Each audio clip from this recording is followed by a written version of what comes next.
Welcome back to Trojan TV. I'm Keaton. And I'm Colin. Today, we will be looking at safety in TCAPS schools, whether teachers should be allowed to carry guns in school. But first, a recap of the recent student walkout in response to the Parkland school shooting on March 14th.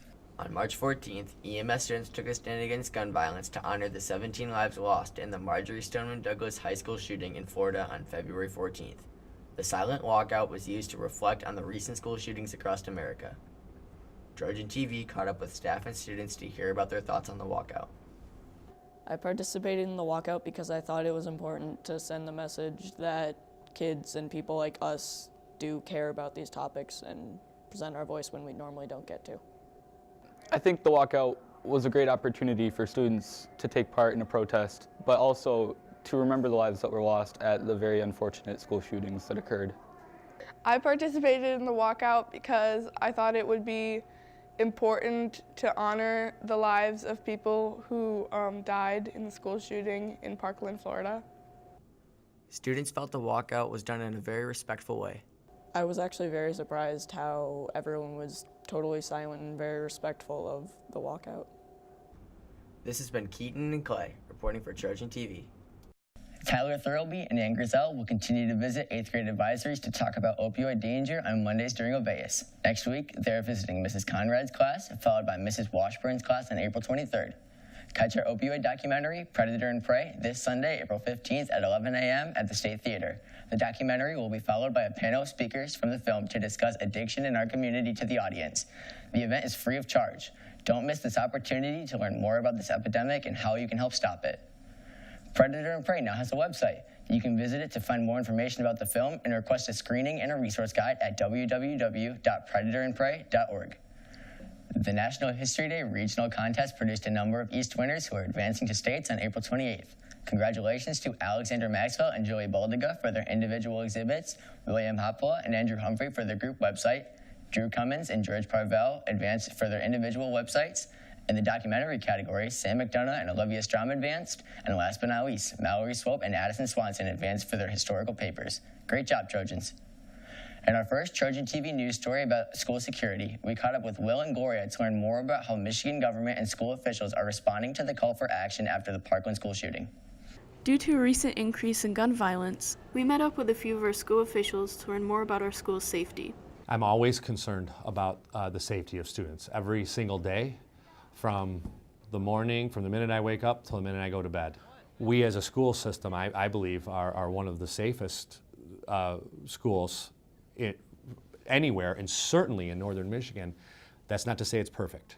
I think the leaders and administrators of this school do the best job that they can in keeping us as safe as they possibly can. Does that mean we're 100% safe? No. I think anywhere you go, there's a potential of something happening anywhere, and I don't think we have any greater potential here than anywhere else. I've never questioned my safety or how protected I am at this school.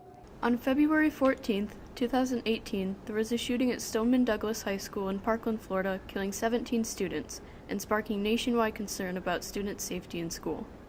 You know, before all these shootings have occurred around the country, we all assumed that students were safe in school. It appears we're living in different times.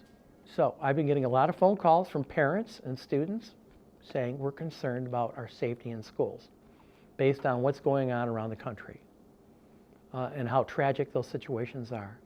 So are there some things we can do to improve safety and to have early intervention indicators so these kind of things don't happen or don't happen as much? Obviously, when you hear something like that, or you hear about one of those shootings, or whether it's a principal, a teacher, a superintendent, thinks that could have been my district. Many government officials, including President Donald J. Trump, have proposed arming teachers. I believe more guns in schools is not the answer. I know a lot of teachers, and teachers have a certain mentality. When they see a person who needs help or is struggling, they go and embrace and help that person.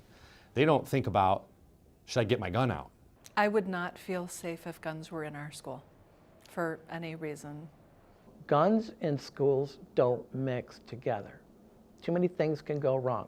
A student can find a gun who doesn't know how to handle a gun, and it can accidentally discharge and hurt somebody or kill somebody. I'd rather have an officer assigned to the school, a Grand Traverse County sheriff officer, a city police officer, or a state police officer who's trained to deal with these emergencies and these kinds of people. I would definitely feel safer if guns were forbidden on property, because allowing teachers to have guns only increases the potential for a kid or a teacher or whatever, some incident to happen involving guns.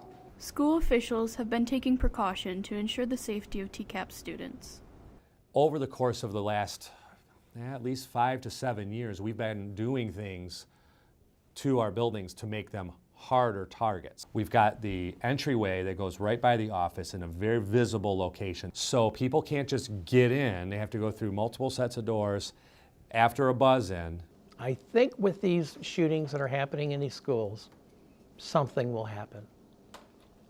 We're either gonna lock down all our schools,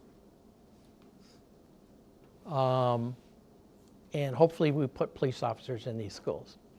I think those are the two major things that we've got to work on for your safety, and everyone that works here, your teachers, everyone else. This has been Gloria and Will reporting for Trojan TV. Thanks, guys. Washington, D.C. tripgoers, you have a required meeting April 24th at 6:45 p.m. This is where you will go over all the final details about your upcoming trip. And for 7th graders interested in going to D.C. next year, there's an informational meeting April 24th at 6 p.m. in the LMC. See Mrs. Mackey for more information. On April 24th, there will be an informational meeting about the TCAPS bond proposal at 6:30 p.m. in the EMS library. Show up to learn more about what is being proposed for the August election. We are currently in our M-STEP testing window. Students, make sure your Chromebooks are fully charged and you bring your own headphones. In our next segment on school security, Aiden and Caitlin investigate the debate over whether or not teachers should be armed in schools. In light of the recent Parkland shooting and the call for change that came from it, President Trump recently proposed a plan to give teachers the right to carry firearms in school. He says this will help deter active shooters and will reduce the deaths in school shootings.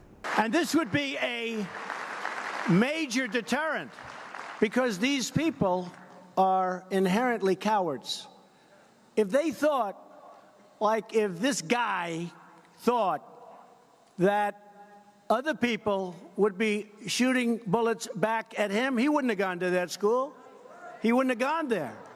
It's a gun-free zone. It says this is a gun-free zone. Please check your guns way far away. Trump's comments on the teacher gun debate have sparked a discussion throughout schools around the country.